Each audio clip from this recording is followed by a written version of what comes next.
I didn't expect the evening to end with me in his bed. Basically, it started as a favor my friend Matt did for his friend Matt, who had just gone through a painful breakup. It wasn't dramatic, it wasn't explosive, just one of those slow, emotionally draining endings that leave you empty for weeks. He called me that afternoon, his voice husky and low, and said, "I can't stay in this apartment tonight. Can I sleep over at yours?" I didn't hesitate. "Yes, of course, I'll leave the door open, Matt." We'd been friends since sophomore year of college, 5 years of watching each other grow, fail, and figure ourselves out. He was the type of person everyone loved.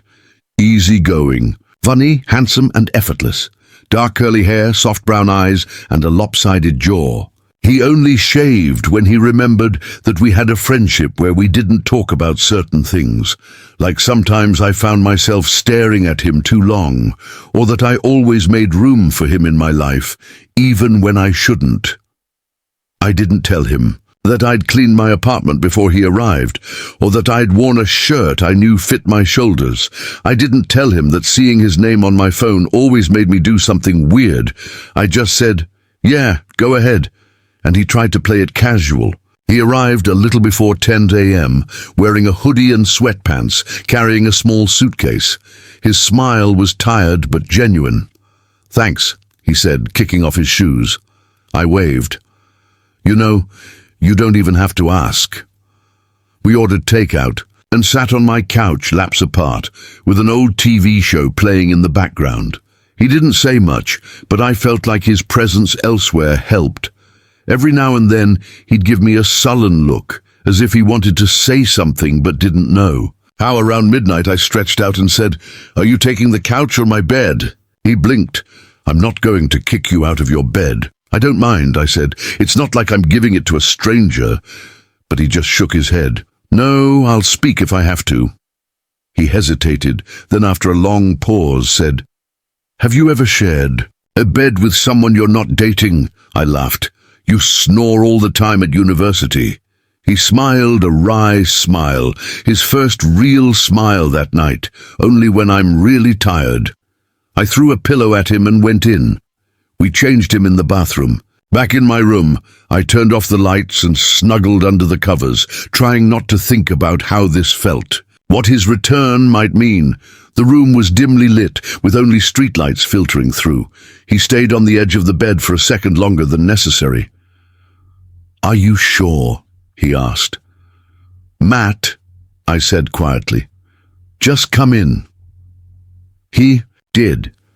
We lay there silent, in a cautious space between us. I felt his body warmth through the sheets. I heard his slow, steady breathing. The bed seemed smaller than usual. "Thank you again," he whispered whenever I whispered. I didn't expect anything to happen. I didn't want to get my hopes up, but just before I fell asleep, I felt it. His hand rested hesitantly on the space between us, not touching me. He was there, waiting. I didn't move at first. The distance between us was a boundary, an unspoken rule we'd respected for years, but now Matt's hand hovered close enough to change everything. It wasn't touching me, but its presence was stronger than any touch. I moved slightly, just enough for our arms to touch. Still nothing.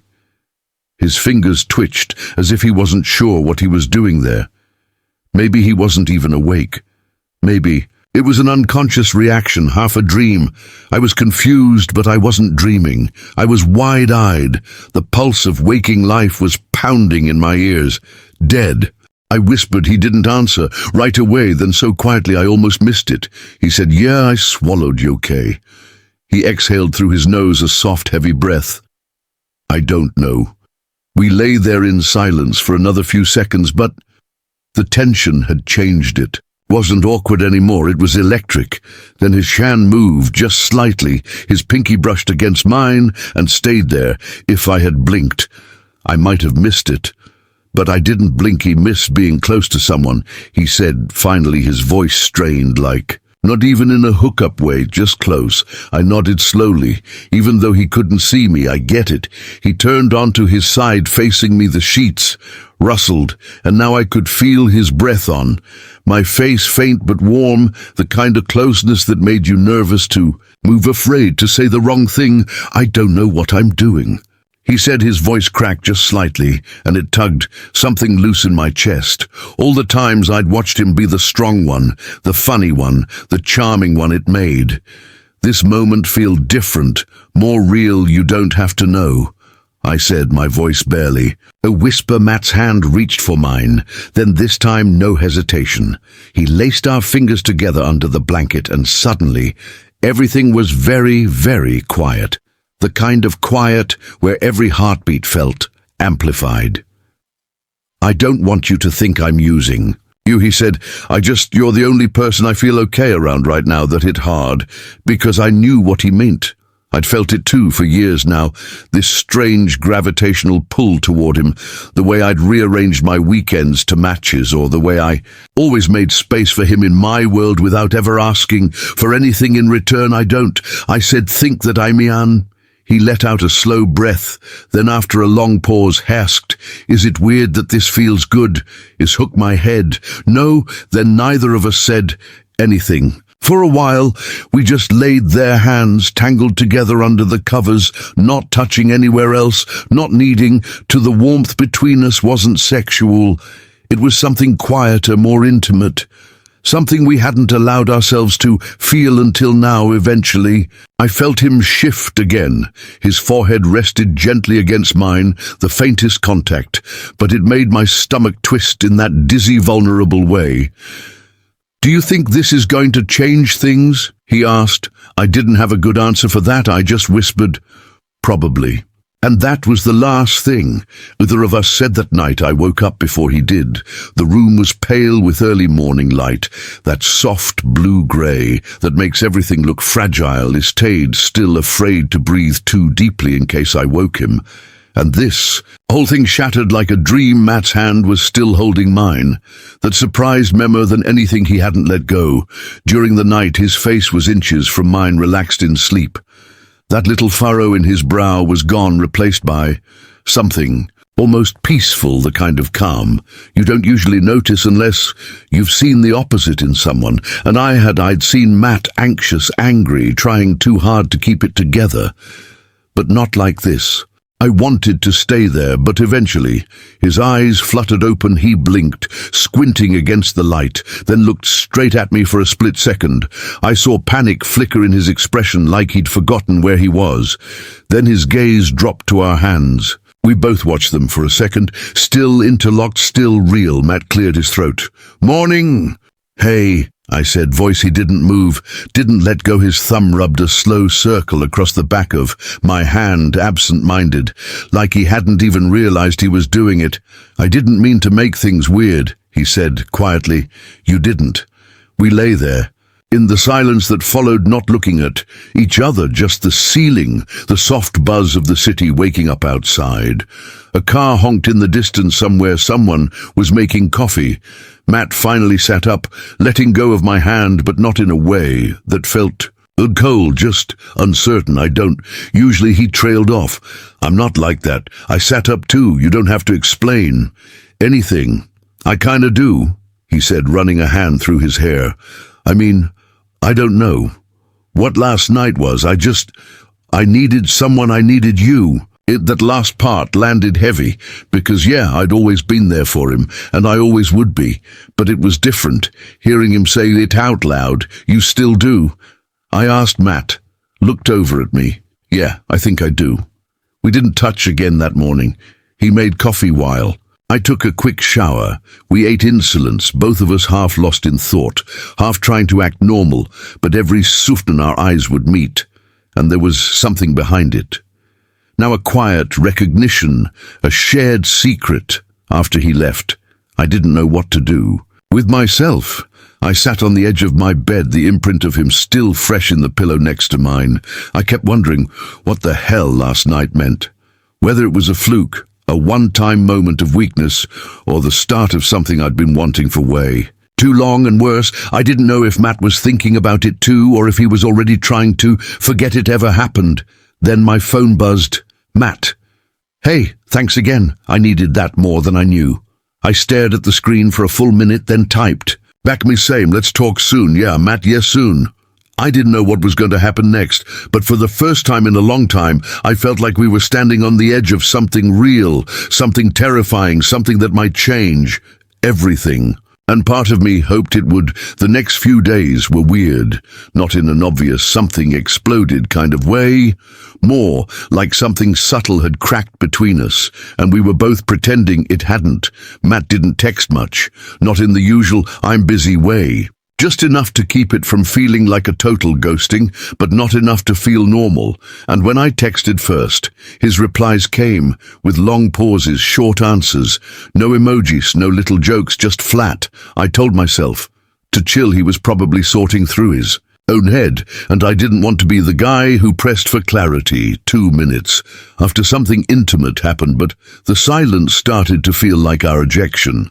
I wasn't supposed to call out by Friday. I was overthinking everything. Then our friend Max texted me, party at Levi's tonight. You coming, Matt says. He's down, that was the first. I'd heard of it. I stared at the message for a long second. So Matt was making plans, just not with me.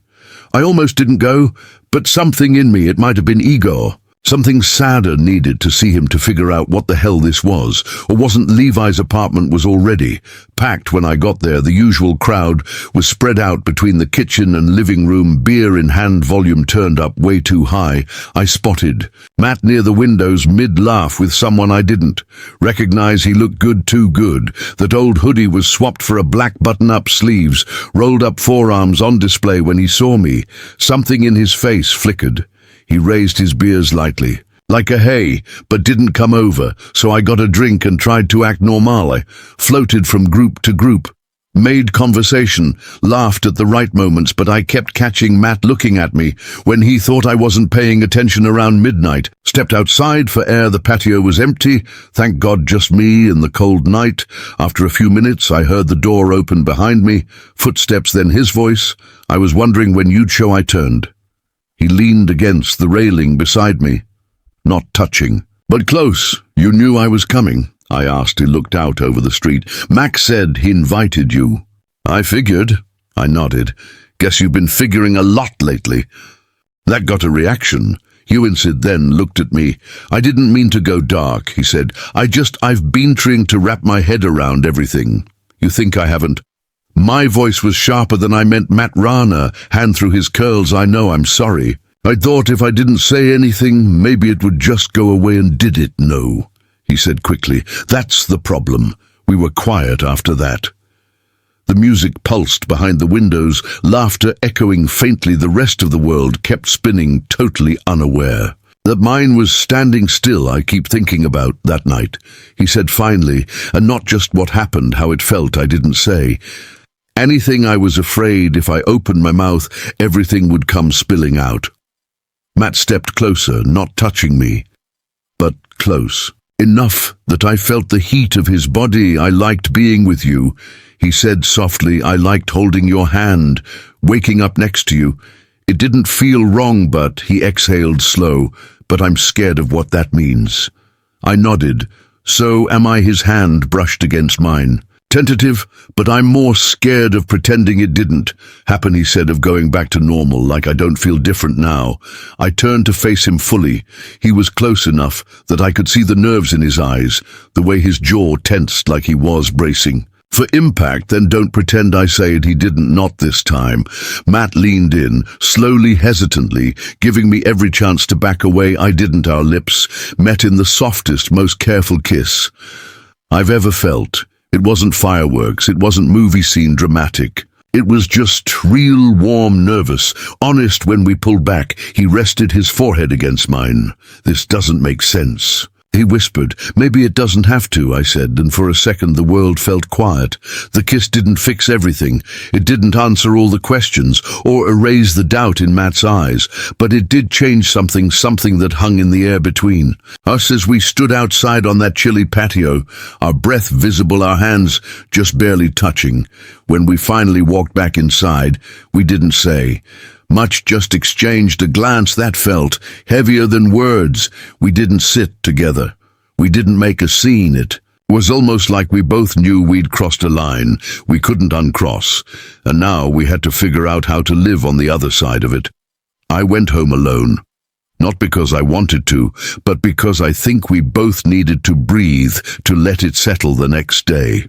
I was brushing my teeth when my phone lit up. Matt want to grab coffee, not ready to pretend like nothing happened. That line, not ready to pretend, stuck with me.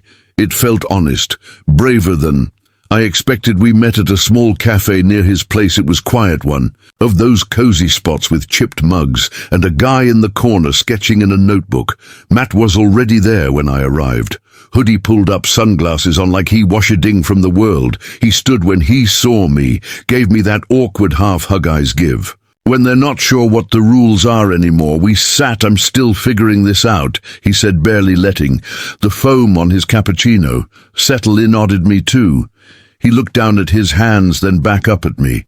It wasn't just the breakup. I mean, yeah, I was messed up over it, but what happened with us, I don't think it was about that. I think I've been ignoring something for a while. That admission felt massive, like he was handing me a piece of himself he'd kept hidden even from himself. I've always known I wasn't just into girls. He went and voiced lower, but I didn't think it would ever matter until it did.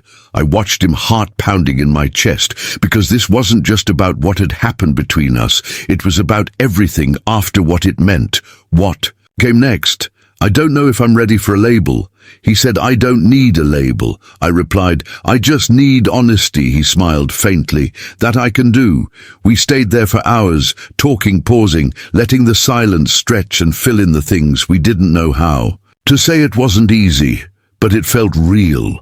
And by the time we left, something between us had solidified. Not a relationship, yet maybe not even something you could define, but a step forward. The next week was the most emotionally exhausting and confusing stretch of my adult life. Sometimes Matt would text me in the middle of the night just to you up, and I'd find myself sitting on the edge of my bed, waiting for him to show up. Other times he'd go quiet for a day or two, like the weight of it all was too much. We'd hang out like we always had, video games, beer, dumb jokes, but there was a new layer now, attention we couldn't ignore. One night, we kissed again on my couch during a movie. We didn't finish. It wasn't rushed, it wasn't confusing, it just was. But their test came when our friends started noticing. You and Matt been hanging out a lot lately, Max said one night, raising an eyebrow. Yeah, I said carefully, he's been going through stuff. Max nodded, but there was something behind his eyes, suspicion, maybe curiosity. People can sense when something's different, even if you're not ready to admit it. Then there was the moment at Levi's birthday dinner. We were seated side by side, laughing about something dumb. Our knees brushed under the table. I didn't pull away. Neither did he across the table.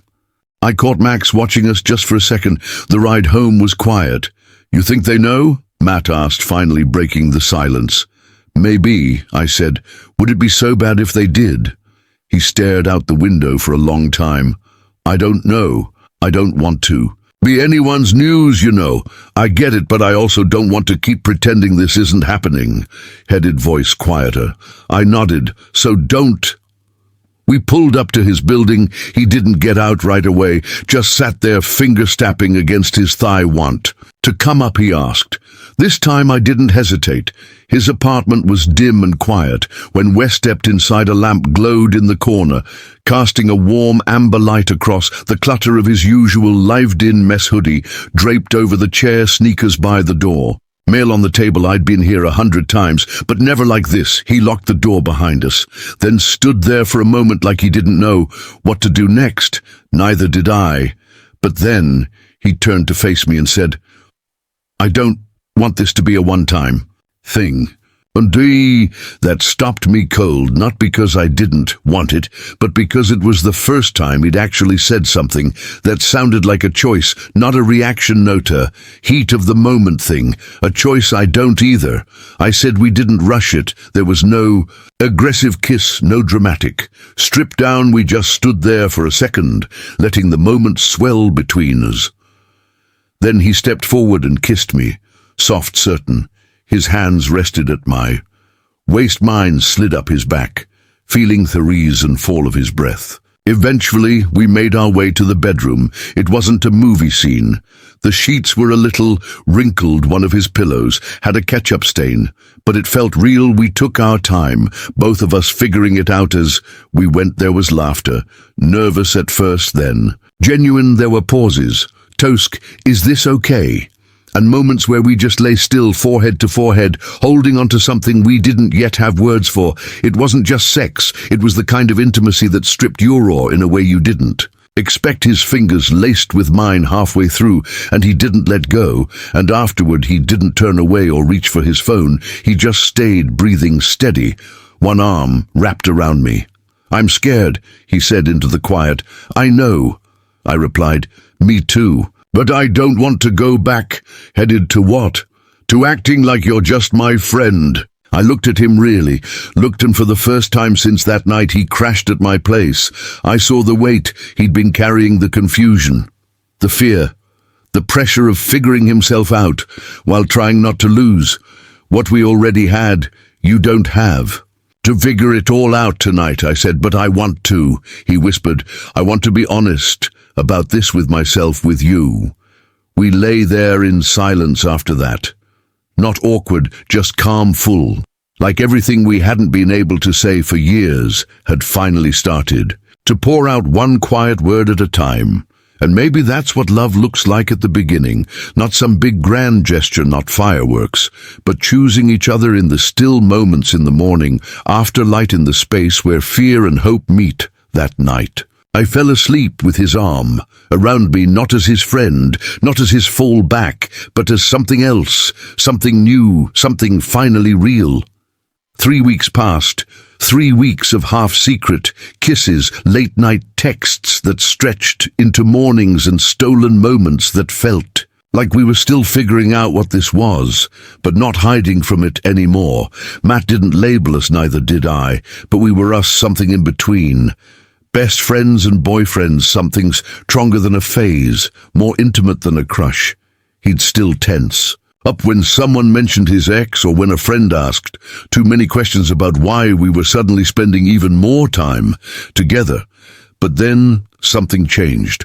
It was a Saturday. We were at Max's apartment for a game night, one of those dumb crowded evenings where half the people don't actually know the rules, but no one cares because the drinks are strong and the pizza's free. Matt and I weren't sitting next to each other. We've been doing that thing where we act totally normal, totally casual, and then someone said something, just a dumb joke. I can't even remember what, but Matt laughed and reached out. He touched my leg light just for a second and didn't pull away. I felt eyes on us just for a beat, but Matt didn't flinch. Later that night, as we walked back to my place, I asked, did you mean to do that? Do what? The leg thing in front of everyone? He shrugged, but his smile gave him away. Yeah, I did. I raised an eyebrow, not worried anymore. He stopped walking, turned to face me. I am, but I'm also tired of pretending like being with you is something I have to be ashamed of. The street light above us cast a soft gold around his face. I could see every line of sincerity there, every unspoken thing finally ready to be said. I want people to know, headed not because we need to make some announcement, but because I don't want to keep looking at you like you're mine when no one's supposed to notice. My heart felt too big for my chest, so I kissed him right there on the sidewalk under the streetlight, and this time neither of us looked around to see who was watching. 6 months later, we were still figuring it out, still taking it slow, still laughing, still fighting, sometimes over dumb things like whose Spotify playlist sucked worse, or who forgot to buy toilet paper. But we weren't confused anymore. We weren't hiding some nights when he'd fall asleep on my chest. I'd run my fingers through his hair and wonder how he ever went so long, pretending this wasn't a possibility, and other nights when he couldn't sleep, he'd whisper, "You're the best thing that's ever happened to me." He never said it, like a grand statement he'd say at half-asleep voice, rough and honest, like it was just a fact he couldn't keep buried anymore, and maybe that's how we lasted. Not because we figured everything out at once, but because when it came down to it, we chose each other every single time.